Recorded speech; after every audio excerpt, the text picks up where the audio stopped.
Bueno, vamos a dar ampliación a una parte de este segmento mañanero, Bananas de Mañana. Y les recuerdo, si encuentran algún error en nuestra grabación, usted la puede adelantar y ahí ve o sea, si continúa la programación o no, porque hay veces que por falta de experiencia no podemos cobrar una buena grabación, pero usted le puede adelantar el pedacito que le quedó borrado. Y bueno, vamos a dar la detallación del tema del día de hoy, que es de cosas que ruedan, cosas rodantes y rodar de algo otros temas, ¿verdad? Entonces, por ejemplo, el problema de unas cosas portátiles, por ejemplo, y además de las parrillas, ¿por qué va a perderlo? Porque el enchufle no lo perdés nunca, siempre está ahí a la par de la pared. No es rodante, pero no rueda. Por ejemplo, la ficha de un aparato ubicable, por ejemplo,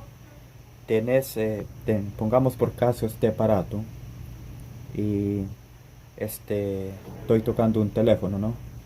Y si te pierde un cable, Eh, no hay gracias. Bien amigos, así damos por terminado. No, pero ¿qué terminado? Si usted está tocando un tema, este, y empieza en un piano de estricta cualidad, ¿verdad? Y este, el tema de los cargadores, como todo es portátil, pero todo necesita ser cargado, usted precisa del momento de la pared y en un momento va a hacer algo. Porque hay también los artefactos a pilas que requieren 18 pilas, como el elefante, y son esas que no admiten y duran media hora. Y, y son una serie de media hora de la Warner con 18 pilas de elefantes. Y yo tendría que ir a buscar más pilas. Y yo tenía un televisor de esos de blanco y negro. Y son el doble de pilas y un solo canal con antena, y me lo llevé para un partido de Boca. Pero ¿qué va a haber durante el partido? Eh, pero no en la cancha, señor. Y yo creía que iba a la cancha con un televisor portátil, claro, porque le gusta la repetición. Eh, bueno, estoy hablando de hace mucho tiempo cuando eh, este y la tele en blanco y negro y unos televisores así con pilas, y quisimos sintonizar un Boca River, y era muy difícil adivinar. Todavía es un poco difícil en la vida, pero a todos les gusta la camiseta suplente. Hay muchos clubes que detestan su camiseta, se las ponen en los momentos menos adecuados. Entonces juegan Racing y Gimnasios y vos no sabes quiénes jugaron. Más si hacen el siguiente cambio, en vez de ponerse uno oscuro y otro claro. Uno dice, voy a ponerme la camiseta azul y el pantalón blanco, y otro hace al revés, de manera que cuando vos estás viendo una contramiente en la área, y lo que es hacia arriba no está tan claro, porque además hay una perspectiva dimensional de manera entonces que se mezcla la super blanco y toda una mancha, un bolo, digamos, de la que surge únicamente el referee vestido de amarillo. Uno piensa que es el arquero, y es que ahora los referees van con camiseta suplente también. Antes iban todos, bueno, no importa. Y buenas tardes, soy una persona que quiere un andariego, por ejemplo. Sí, pero por ejemplo, ¿qué es lo que vas a hacer? Andar, Vegeta. Y así recorriendo el mundo, y necesito artefactos portátiles porque lo mío es andar, y una batería de cocina, y usted pensó que le iba a hacer un chiste, pero no encontré tampoco el contenido. Y bien, este, bueno, gracias a las personas que se han conectado, vamos a detenerlos un poco para llamar a esta persona que es compañero del trabajo. Este, estamos hablando de este tipo que se ha conectado en Facebook, pero aquí no me da más o sea, llamarlo por Messenger. Vamos a ver si ahora nos contesta nuestro bien poderado maestro René, que, que a veces está dormido y a veces no. Eh, no, pero no contesta. Bueno, después que no diga que no la llamé, porque hasta en la grabación va a oír él que, que le estuve intentando y nada, verdad. Este, bien, tal vez él se reporta de su parte, pero no creo, la verdad no va a contestar. Eh, bien, continuamos entonces en la programación, no lo detenemos, porque el tiempo avanza. Eh, entonces rápidamente lo vamos al tema conceptual del día de hoy, martes de la vieja clase clásica, que se trata de aquellas cosas clásicas, ¿verdad? Este, y bien, por ejemplo, eh, las muñecas chinas y rusas que fueron las primeras que venían pero en cajas chinas empacadas, ¿verdad? Y que son clásicas todavía y que todavía vienen, ahora es al revés, pero bien, viene la más grande afuera y así hasta la taza, digamos, de la que usted se sirve en el desayuno. Lo que quiere llevar quieres llevar tranquilamente el desayuno en 70 tazas. Esa es la gracia de las cosas portátiles, de las cosas rodantes. Muy bien si la casa, perdón, si la casa, perdón, muy bien si la taza portátil menor a su vaso como el frasco telescópico. Vio que hay un frasco telescópico que puede rodar como un vaso. Bueno, yo tuve el vaso del Monte Panamá, el vaso telescópico para mirar a la luna. Y bueno, para tomar, eh, se usaban para ir al colegio y se volvían a pegar súbitamente con el agua adentro y salpicabas todo. Si tenías la mala fortuna de ver puesto el agua hirviendo para ponerte un muchacho cerca de casa, etcétera. Y bueno, eso sí que es el portátil, lo mismo que la cocina. ¿Cómo va a llevar una cocina portátil, un anafe? Eso, ¿usted no tuvo algún anafe alguna vez? Y bueno, yo siempre hablaba de eso. Eh, Recuerdo una que es la hornalla. ¿Y, y con qué anda eso, digamos? Y con un tubito de gas. Y sí, ¿con qué lo va a cargar? Con querosén, por ejemplo, con leña. Y para mí la mejor cocina portátil es la naturaleza misma. Usted va por ahí, porque yo soy Boy Scout. Hace ahí, por ejemplo, ramas secas, hojas chinas y cajas rusas. Y hago fuego con dos palitos chinos. Y y otro que tengo en mi casa. Los froto convenientemente, se produce la llama. Más tarde o más temprano se produce la brasa. Tampoco va a ir usted a prender fuego con dos palitos un día de lluvia, señor, porque no le agarra, señor. O sea, la naturaleza el día de lluvia no prende fuego.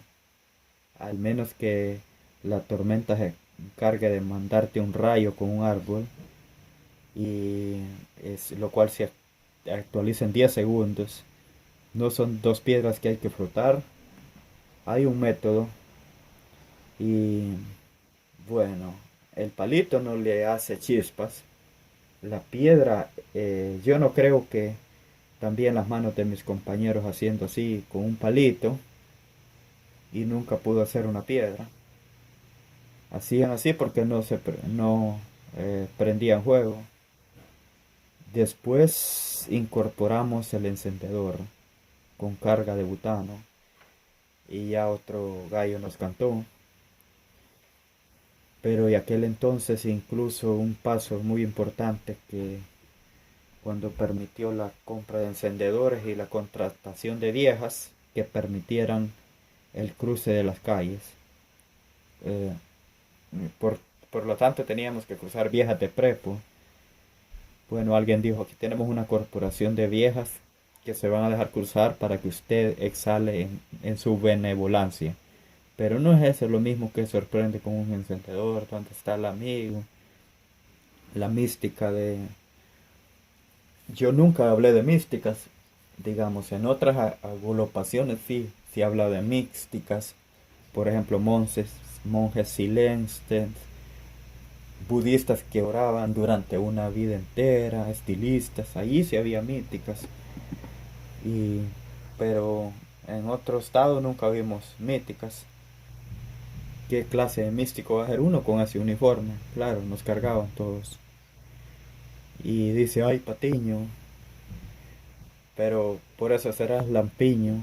Y bueno, tantos años, digamos, el frotamiento de palo, para que venga la industria y este, habiendo industrias con su encendedor, ¿qué sentido tiene pasar la vida frotando palos? Ahí desertamos la mitad, ahí crecimos, digamos.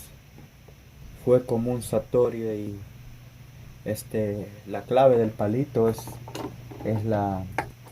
claro, eh, la manera como lo hagas, dónde pone la parva de madera, de hojas, de muchas cosas.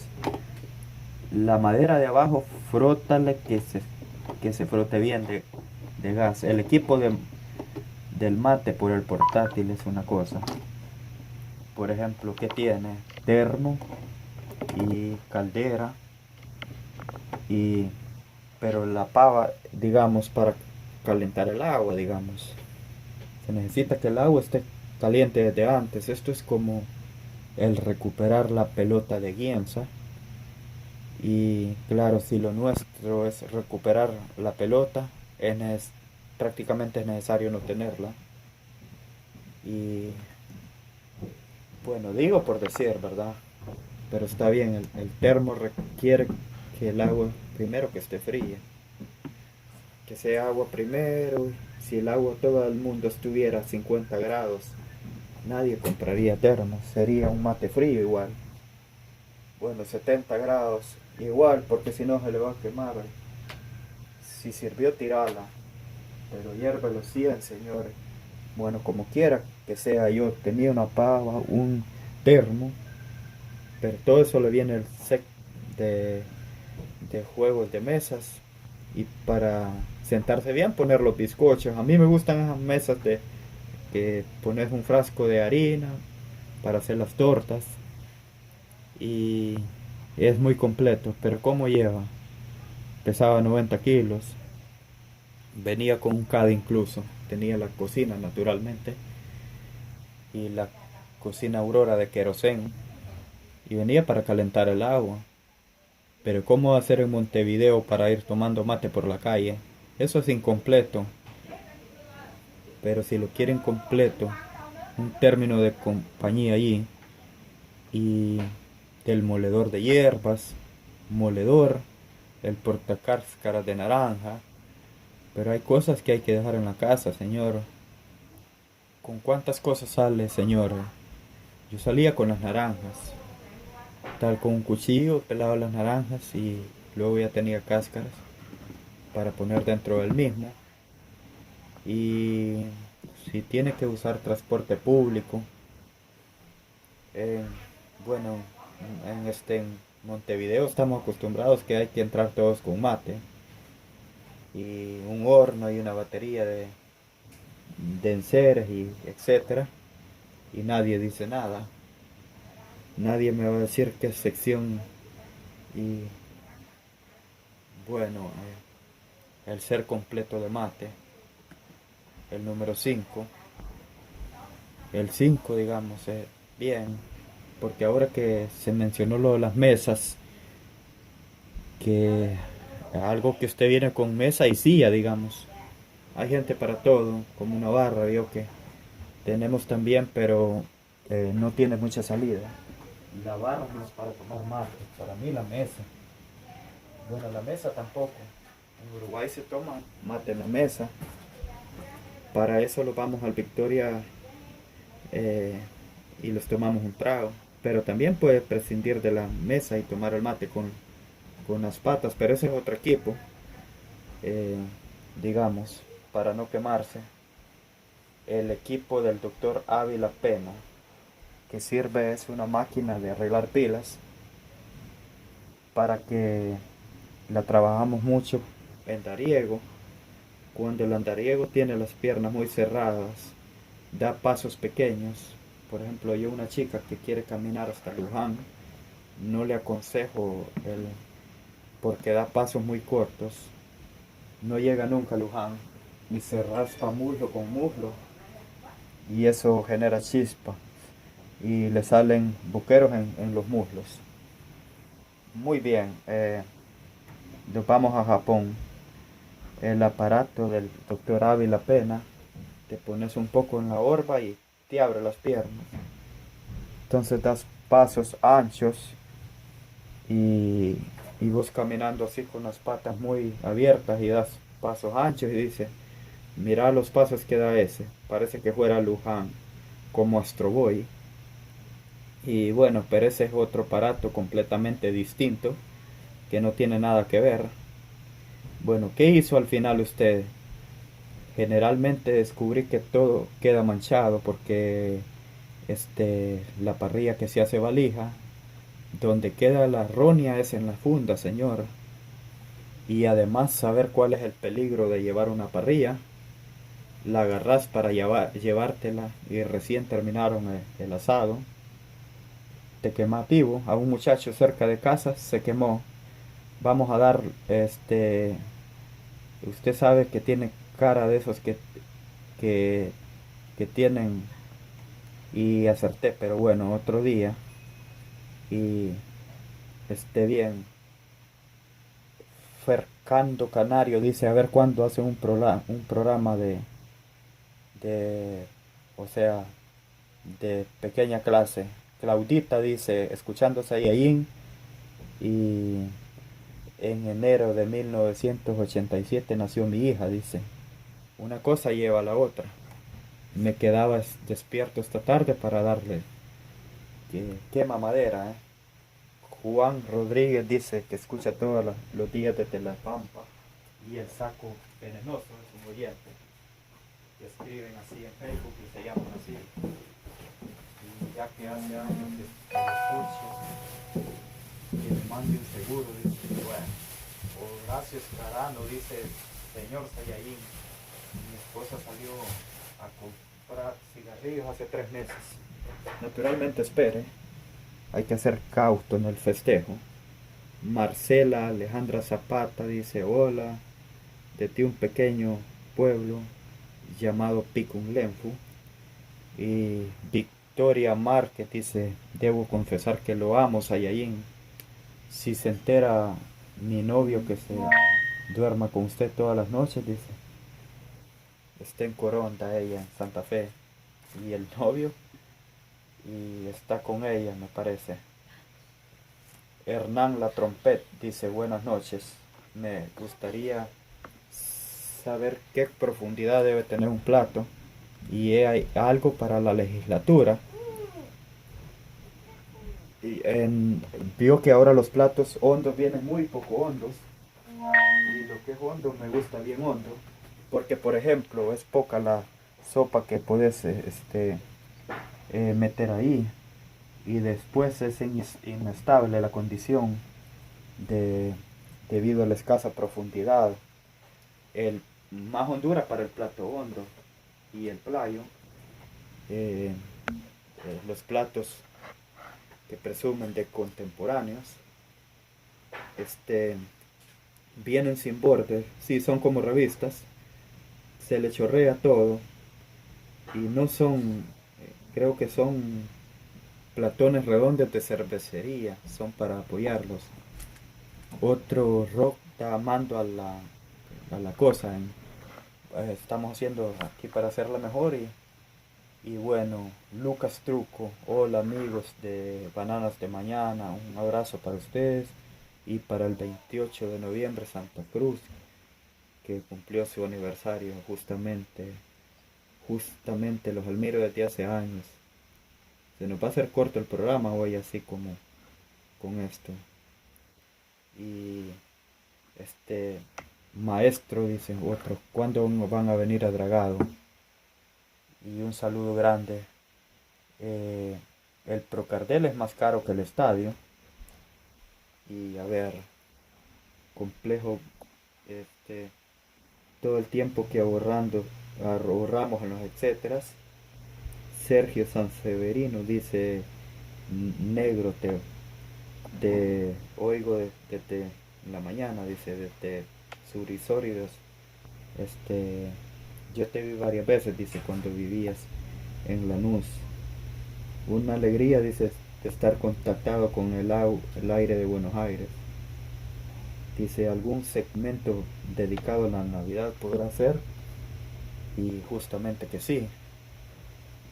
Damil Sanhaman que dice, ahora ustedes son unos genios, ya casi se termina el año, también el fin del mundo viene, y por mí que termine todo lo que quiera, que se termine el tiempo también, que uno es el que va a terminar, todo el tiempo no. La pregunta es dónde la va a pasar uno. La voy a pasar mal seguro, dice Nexen. Me atrevo a decir que con ustedes, no sé si decir, pero muchas gracias. Dice Miguel Silocas, aguanten bananas, me gustaría escuchar un compromiso. ¿Y qué será? Una milonga. Una milonga de compromiso. Un compromiso me parece un ritmo más que una danza. Danza al compromiso. Danza tradicional.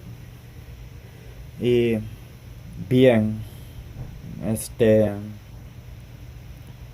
fantástico.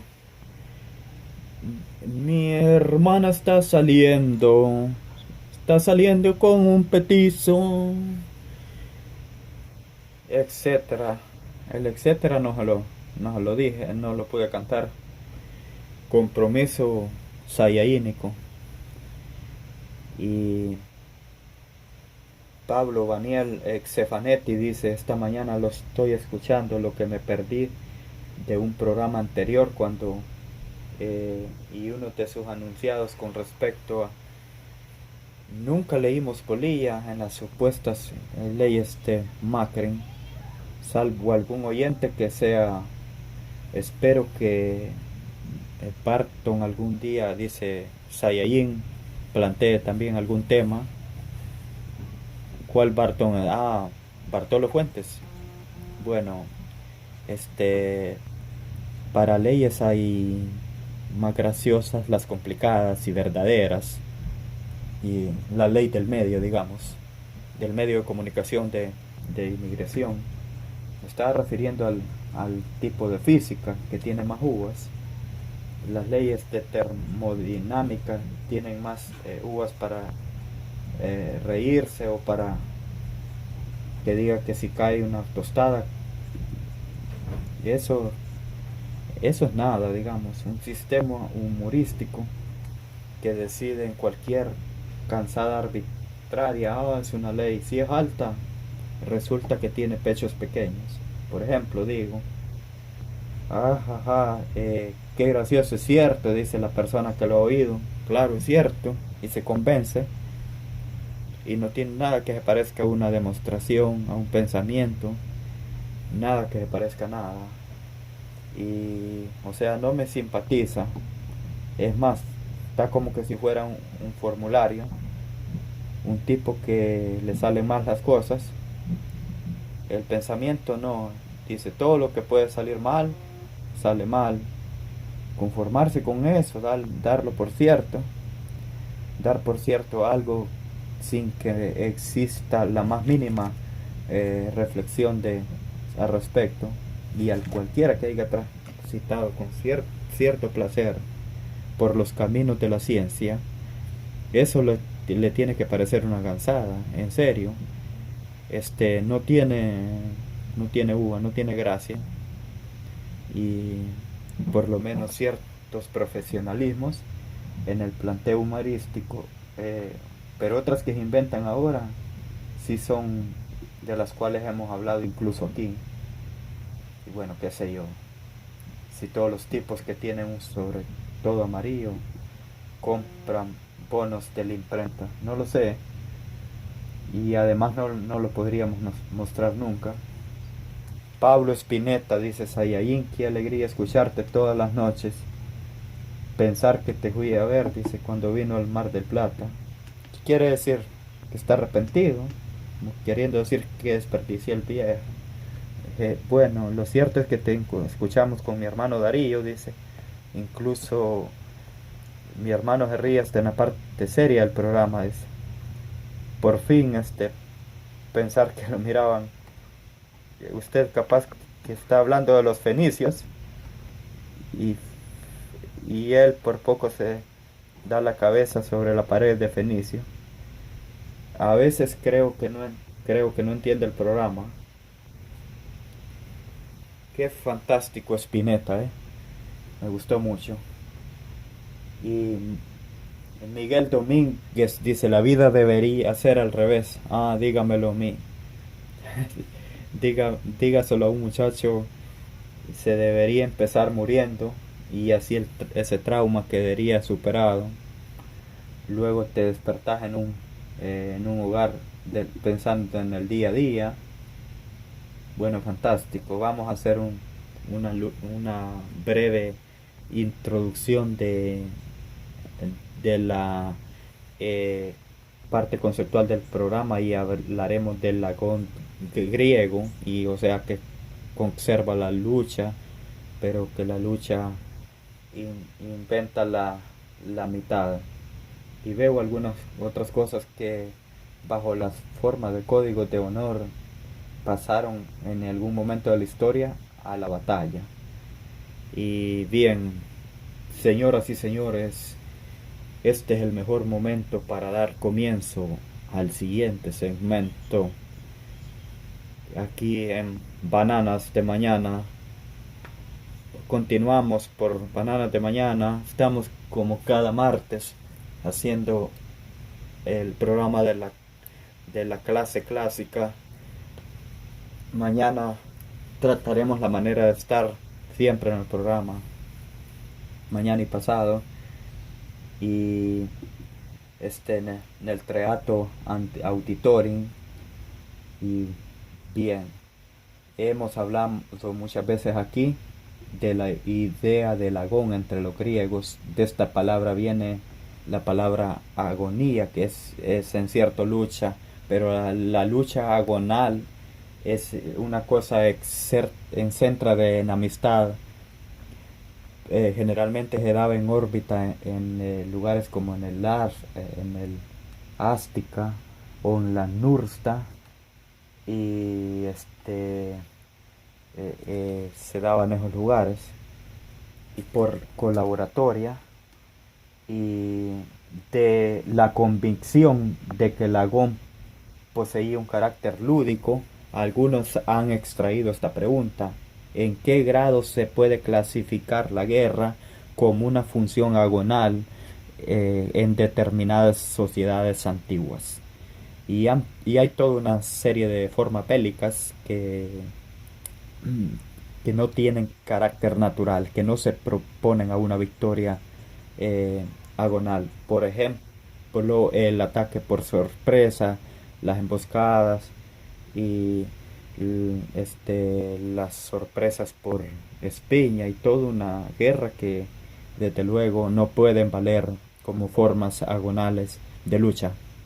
Pero han existido en la historia enfrentamientos incluso mortales en los cuales las características com- conflictivas y notables que hacían prevalecer el fuego y los gestos honoríficos por encima del resultado de la contienda.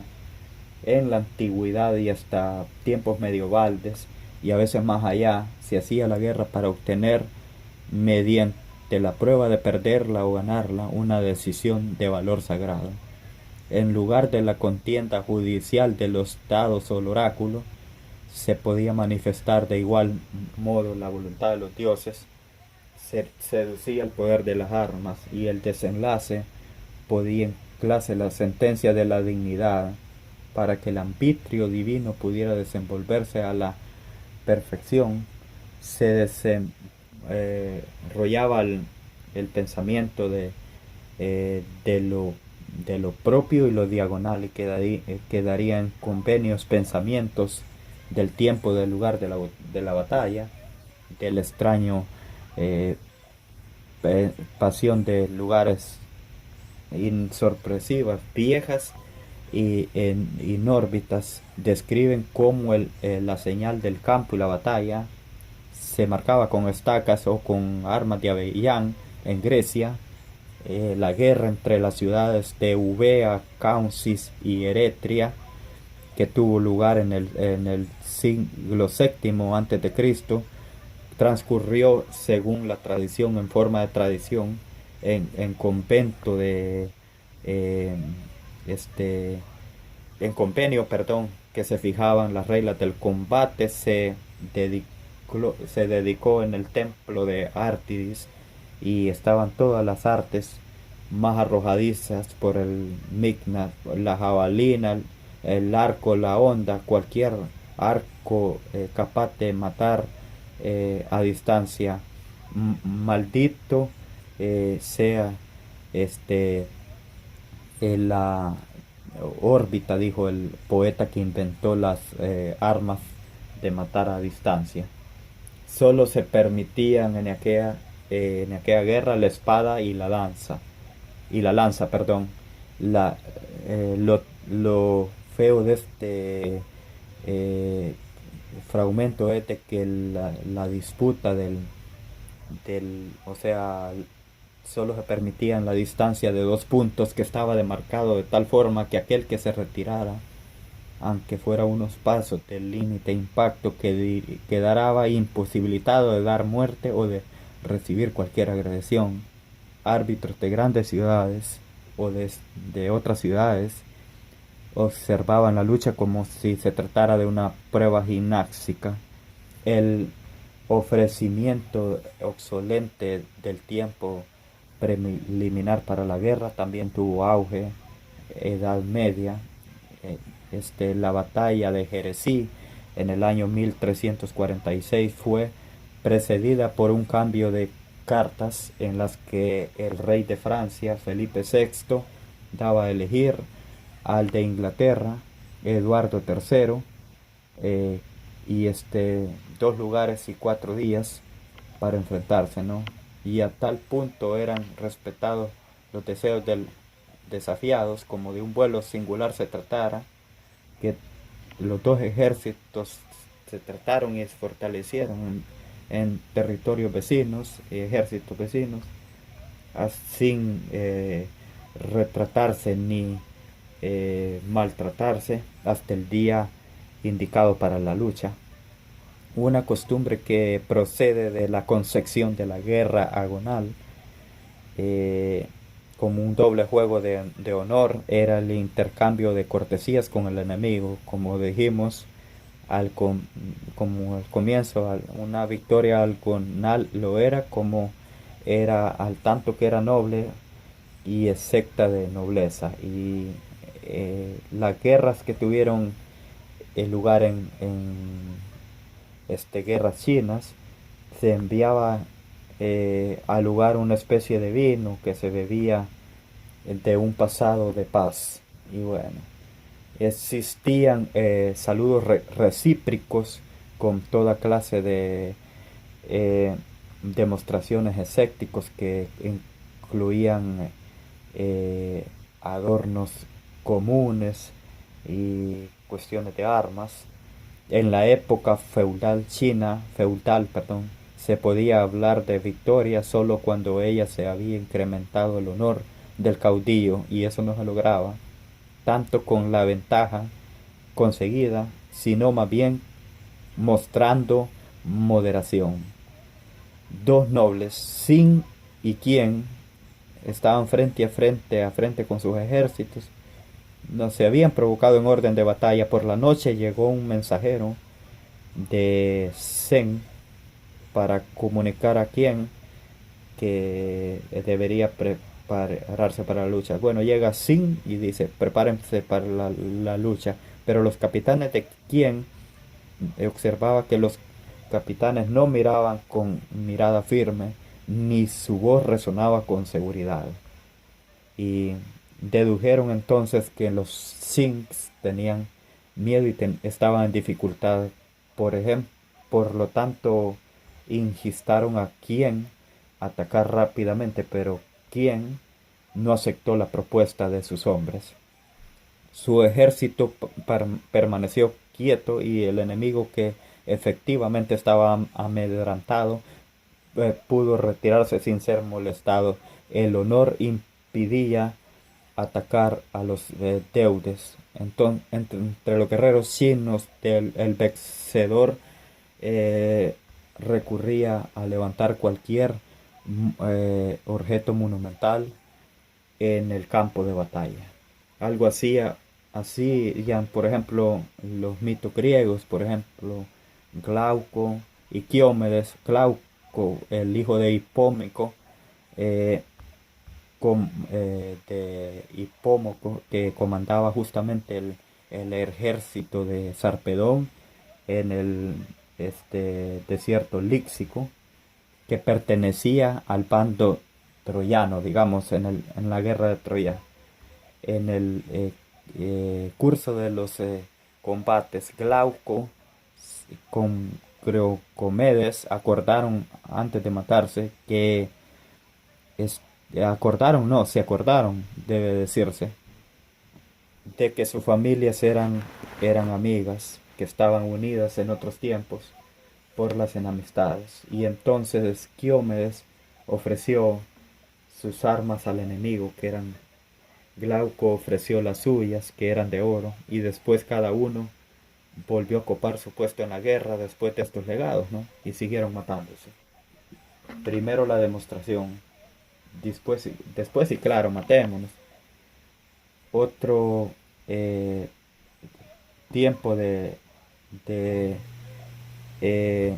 notamiento estuvo notado en Caules. Digamos, ¿qué decir, Vegeta? Que no te oí.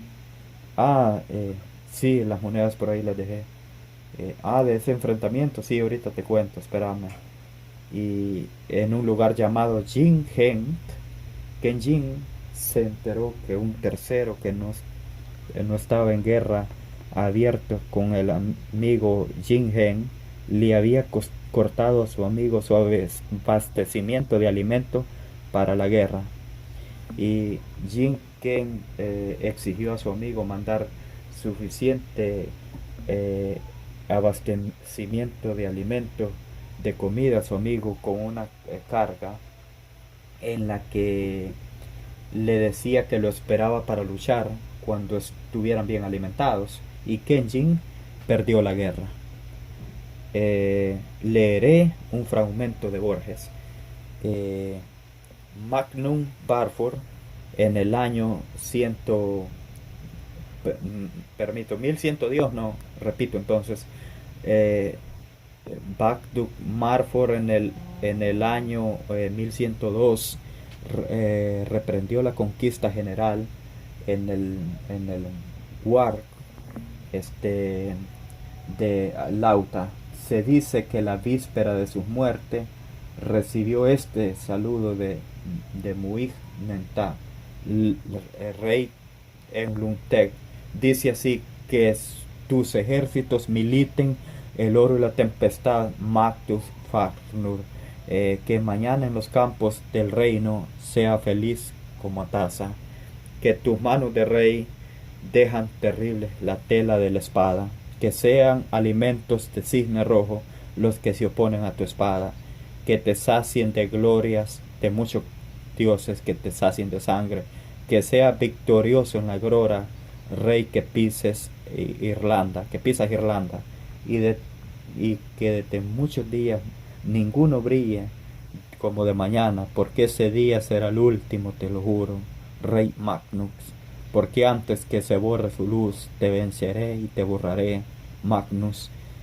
Y se llama el enemigo feroz, y ahí, o feroz, la genoticidad, solo de un lenguario, y nada más, y nada más, extraordinario. Bien, pero evidentemente esto que hemos examinado muestra la existencia de un espíritu agonal, de un espíritu de honor, de una cosa de papel primordial, pero no debemos creer que las cosas sean así, porque estas son las excepciones. En la antigüedad se mataba y se masacraba con la misma brutalidad que ahora. Hay, sin embargo, un detalle de superstición que hemos señalado al principio, que es la de creer, o el de creer, ya que era un detalle, que la guerra más bien consiste en una revelación del poder de Dios. Y uno iba a la guerra y si triunfaba era porque los dioses le asignaban a uno alguna razón. Entonces esa fatalidad del triunfalista, digamos, de la guerra, establecía en la singular diferencia de notas que las ventajas no se tenían con notas de guerra, sino que eran con triunfos sagrados en una batalla, y después se optaba el concepto y bueno, del modo menos costoso, ¿no? No es que vamos a pelear, se queda con la facilidad de Tebas. No, me meteré en Tebas e iré ganando de casa en casa para luego enfrentarme contigo y para convertir destinos. Y en determinado momento me encontraré dueño de... Alguna vez hablamos de, de cierto eh, homenaje a los que son capaces de resignar alguna ganancia para obtener otra ganancia que no está en el terreno material, sino que de lo espiritual. Es decir, aquellos que prefieren ser un poco más pobres, pero mucho más honrados en el cabal del sentido. En el Bueno, así que yo hago también ese voto, ¿no? Y ese voto es para los que han preservado el honor, especialmente en momentos difíciles de la Argentina, en momentos que tienen una altísima responsabilidad los tramposos, es decir, los malos perdedores. Y bueno, este eh, se pensaba hoy mismo al elegir el disco en un episodio de, de la guerra argentina que no tiene nada de esto agonal. Un episodio brutal. Antes de ese episodio me estaba contando recientemente que hay uno que me gustaría eh, recordar, que es la famosa batalla de Chancay que sucedió a un lado del Pacífico. Había un coronel argentino que venía con 25 granaderos y se encuentra frente a frente con una edición, un regimiento español 10 o 12 veces el número. No puede evitar batalla porque la posibilidad de huir tampoco poco estaba dentro de sus códigos, y estaba entrando en batalla, y a los pocos minutos de combate quedan 5 granaderos vivos, y él mismo en la zona esta de Chancay tenía un pequeño acantilado, y entonces sin lugar le saca del abanderado del pabellón nacional y gritando viva la patria y bueno aprieta los talones sobre los ejércitos del caballo y se lanza al mar y el comandante español que digamos que había hecho no sé si uno de hechos que habían cantar criollos peleando para España decide primero rescatarlo y después dejarle una condecoración por su valor del combate y permitir conservar el pabellón nacional. Cuando él llega hasta su jefe, que no era otro que el general José Francisco de San Martín, recibe una decoración por la derrota, que es la única que se dio en victoria de las armas argentinas, porque más allá del resultado de la batalla estaba destinado cuál era del destino de un tipo argentino y esto fue reconocido, digamos, por los españoles y los argentinos y un coronel muy notorio que es uno que fue un coronel del argentino, que digamos el que llega su nombre y que recuerda el episodio de Shanghái y fue hace pocos días este episodio. Otro que hay que recordar que hoy es el cumpleaños de Redneck Moore, alguien que supo de este episodio. Y yo me recordaba de un episodio ocurrido durante los intentos de conquista realista de seguidores de la Revolución Francesa. Y esto lo cuenta Víctor Hugo.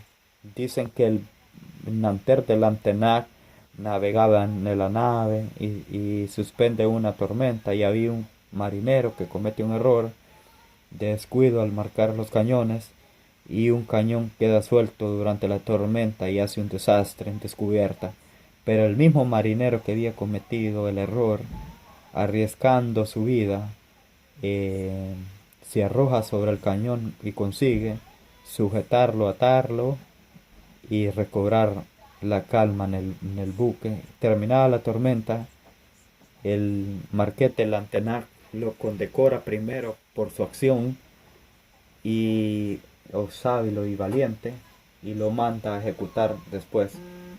Eh, eso es humorista, digamos. Y es un verdadero honor deferencial. Hay una tradición en esto, Vegeta, que uno tiene la superstición de pensar que el derecho de suprimir a un atacante es tan letal que uno si no se inventa una cosa difícilmente puede soportarlo hasta que va acumulando la experiencia del exterminio y esto se hace carne y se olvida que al principio supongo que la idea de la guerra, las cuestiones bélicas en general surgieron así, esta idea de lo agonal para poder soportar la confrontación de la muerte después del adversario y que después eso terminó trasladándose al fuego. Usted hablaba de la distancia, claramente la distancia era vista con profundo de fuego y a los normandes se les llamó a los cobardes porque usaron flechas para grandes casting. ¿A quién se le ocurre? Bien, a todo el mundo se le ocurre. Y bien, lo que esto se ha preservado no solamente que el deporte de Grima, donde incluso hay acciones de las confrontaciones de los dos contrincantes que tienen con la ver que la actitud, una actitud que se llama resto. Usted choca las armas y en un momento de, digamos, despreciando la pausa que hace todo buen extremista y ese golpe para defender y ese golpe no es válido y hace un club, pero nadie muere, digamos. Quizás, digamos, toda esta gente que fueron degenerando estos códigos se ve con paso en los años, quienes respetaron en algún punto en esos códigos y en la historia de la patria, como estábamos contando, se ha visto por primera vez, claramente, ¿no? Y bueno, eh, la samba, digamos que es una cosa que se eligió porque no tenía otra.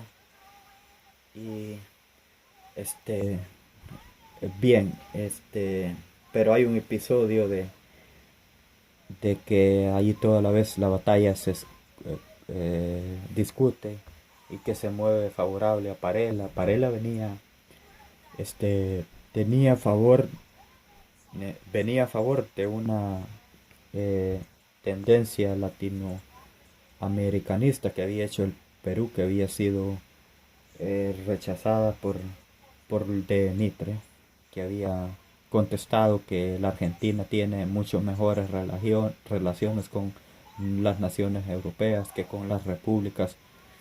Eh, bueno, se habla que muchas veces nosotros somos mejor que eso, y se negó para el indignado invade de Chile con unos pocos soldados con pocas armas, dos cañoncitos, qué sé yo, y traía unos músicos disqueros, según se dice, aquí vienen las leyendas, es que tocaba una zambita, ¿no?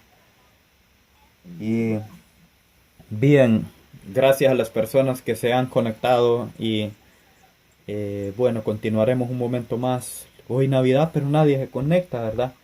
Y la gente se conecta más otros días. Bien, íbamos ¿en qué íbamos? Ah, entonces el ejército que empieza a dar un pasos más desatinados, va avanzando a pasos, a pesar que los pozos de agua están secos, llega así hasta el pozo de Arpas, y que era el único pozo que no estaba seco, y bueno, lo están esperando los nacionales con Tahuada como comandantes y con armas muy superiores, y lo vencen justamente en virtud de la debilidad de aquel ejército entonces andino, tanto así que ahí aparece un reclamo agonal.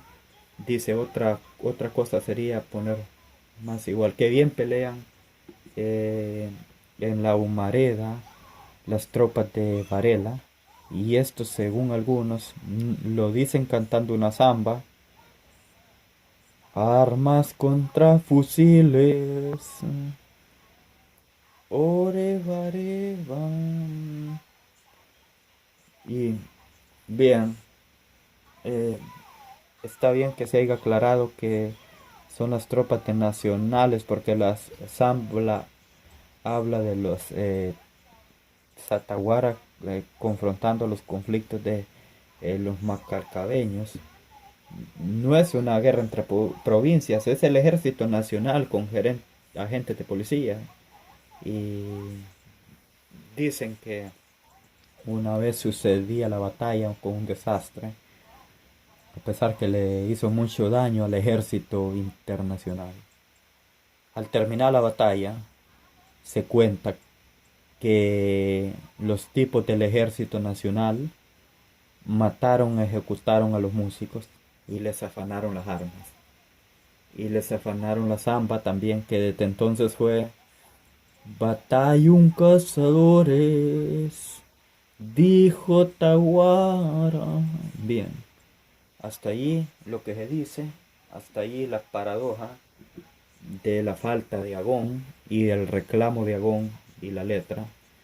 Pero a mí me parece que la letra que se acusa como persistente está dando cuenta de cosas que existieron en esa batalla. No hay un acronismo ahí.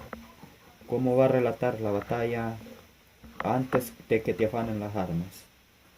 Por ahí venían con algún tipo que iba componiendo, como la chacarera esta de la vieja, del trumpo en que era la verdadera y que otros decían que me la han robado, qué sé yo. Debemos de ser igual a los homenajes, y que se le llamaba el Quijote de los Andes. Fue un tipo que luchó eh, hasta el final de su vida de esta alianza con Perú y cualquier otro latinoamericanismo, y el que se legó del sector del Paraguay, que fue el primero que se decidió a levantar con voz, digamos, el federalismo para ahora ser esclavos, y creo que fueron las primeras palabras duras contra la guerra del Paraguay, y las primeras franquicias que se decían primero. Creo que muere en Chile y ese tipo, y en su muerte da cuenta, hasta cínica de algún modo, uno de la embajada, si se murió este hombre, qué sé yo.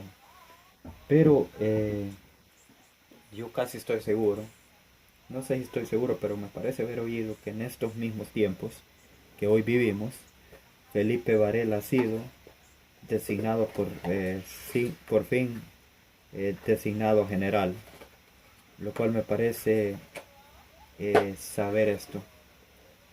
Si esto es así, efectivamente, en alguna habilitación que estaba siendo esperada por todos los argentinos. Otra cosa que debemos decir antes de la samba, que hay canciones que se han escuchado por Hernando Uraniz, y, pero esa es una samba de actor, digamos, que se cantaba y de propaganda. La otra, la samba de Vargas, tiene también algunas, yo no sé las respuestas a estas, pero sí sé las preguntas. Había zambas en 1867, digamos, el 9 de abril.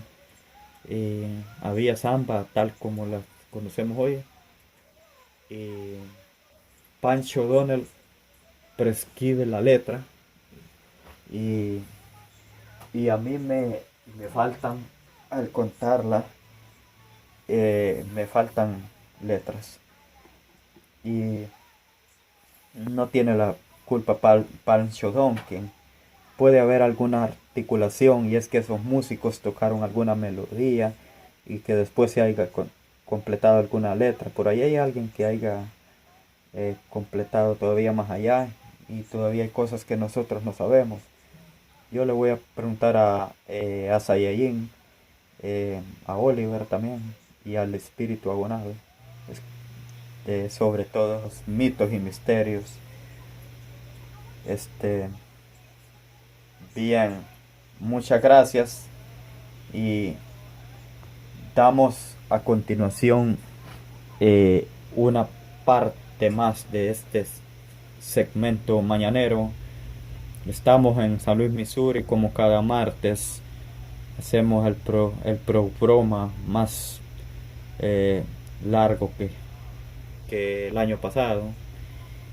Y bien, aquí en un lugar donde discutimos.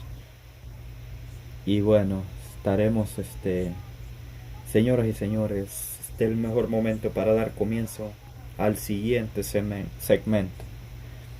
Agachate que vienen los indios, nuestra habitual sección destinada a ponerse a cubierto en caso de peligro. Y somos nosotros parte del servicio de bomberos, somos 3 bomberos, bomberos involuntarios. Y se llevó cuenta de nuevas estrategias para abandonar nuevamente en caso de peligro. Por ejemplo, un barco, abandonen el barco, un teatro, un tren, una casa, digamos. En eso de los edificios, usted habrá visto los hoteles, grandes evacuaciones. A ver, vamos a hacer un plan de evacuación con el perdón de la mesa puesta. Pero muchas veces viene sin explicación, viene con dibujitos, unos dibujitos que vos decís ya, va a estar bien, pase lo que sea, no importa, paredes o líneas, y hacer la clásica que es tirarte por la ventana un calzoncillo como Vegeta y dice no quiere morir. Bueno, ¿y qué es lo primero? Bueno, lo primero es mantener la calma, perdón, y la misma, la palabra calma. Pero yo he estado en cruceros por el Caribe donde hacen simulacros de hundimiento, pero en plenas vacaciones y no avisan porque pasa, la gente no colabora. Mañana a las 7:30 vamos a hacer un simulacro, están todos durmiendo, están borrachos.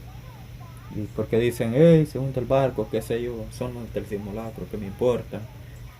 Y entonces nosotros en nuestro barco, buenas tardes, soy el capitán Nemo. Y el simulacro lo vamos a realizar y no despertamos a nadie. Por ahí a las 4 de la mañana, hey, que se hunde el barco, qué sé yo. Y las mujeres, los niños, no, los hombres no, y todo así. Y la gente ahí sí, los quiero ver. Y yo le digo a mi compañero, si hubiéramos dicho que era un simulacro, se quedan todos apolillados. Se vemos como se tiran todos al agua de la desesperación, pero no se le puede quedar uno seco y algunos como lamento, ¿no? Desde entonces nosotros tenemos una lista. A los que están enfermos del corazón les avisamos. Pero guarda que es simulacro. Igual el simulacro es tan vivio como lo hacemos nosotros. ¿Cómo lo hacen? Con efectos especiculiegos. La gente se lo cree por ahí. Muchos empiezan y dicen un simulacro. Pero cuando ven un buque que está así, está ahí en las calderas, dicen, che, agarrados a una tabla. Que ya se dedicó al... Bueno, tampoco hay que sobreactuar en el simulacro, porque uno se lo toma en serio, ¿no? Yo como capitán, esa idea me la tomo en serio y quiero hundir el barco para tomar en él. Cuando me dieron el puesto dice, bueno, y esto va, y qué sé yo, un crucero hasta las Bahamas, digamos. Eso es lo primero que decimos. En caso de hundimiento, usted hundas en el barco. Pero en caso de hundimiento, y si ya me lo tomo a la tremenda, como que me están probando a ver qué hago, y le digo, ya le puedo demostrar, pero no es que no tiene que demostrar, y estoy consecuente, y después vuelvo nadando, y ¿quién fue el último? Ey, y 500 millones de mangos, pero sabes que tienes a alguien confiable que te está cuidando la vida, digo yo mismo.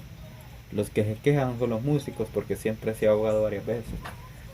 Los músicos sí, porque la orquesta tiene que la orquesta tiene que tocar hasta lo último debajo del agua y, y siempre tocan así y después se vuelve más acoso. Y o sea, usted en el cuerpo de bomberos hacia la tribulación, no en la tripulación en el caso de un barco o en el cuerpo de bomberos para hacer una evacuación tiene que tener bomberos actores también. O sea, hay uno que debe hacer del que tiene una crisis de nervios, que hagan distintos papeles, que se hagan que no son bomberos, sino que son víctimas y están haciendo en el naufragio, por ejemplo, che, dice, nos vamos a morir todos, maldito sea. Y entonces a veces uno lo contiene y lo tranquiliza. Y, y porque nadie hace actores así, porque hay que ver cómo van reaccionando los pasajeros ante ese espectáculo. Y llega un tipo y dice, buenas tardes, ya empezó el simulacro. Porque yo soy el que la mujer lo dejó y no me importa nada. Bueno, pero los estamos hundiendo.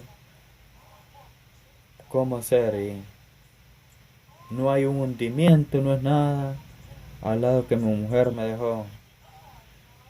Claro, pero pongas al salvavidas. ¿A dónde está ella? Y no me importa, me lo olvidé. Ah, está con otro y no le digo que me dejó. Pero no en este barco, en otro. Y si no, yo iba, aprovechaba y lo salvaba en un acto de arrojo. Pero salve su vida y la puede salvar a ella. Primero tiene que procurar que se hunde el barco.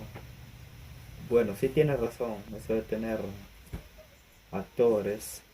Y hay una vez vi un simulacro acá en la ciudad de San Luis, en un río, que no sabía nadar, que uno no sabe si pasa por ahí de casualidad, un tipo con una venda en la cabeza de sangre, que en verdad era chocolatada, vio que la sangre se hace como chocolatada, la sangre verdadera de las personas con chocolatada, miraos, pero para el cine, para las grabaciones, digo yo, si no, pobre Drácula, fueran verdaderas. Y bueno, se hacen unas reyes chocolatadas. Y entonces usted tiene que ver la reacción de la gente que pasa de ver un tipo desangrentado y después corrige, ¿eh? ¿qué corrige? Alguien lo va a asistir al tipo. Hay acá un tipo lleno de sangre, dice usted. Yo primero salgo corriendo para un lado, para no comprometerme. Y cruzo de vereda y me hago el que no vi. Bueno, ahí está el cobarde. Y ese vendría a ser usted. Y después está el otro. El otro tiene nombre, papá.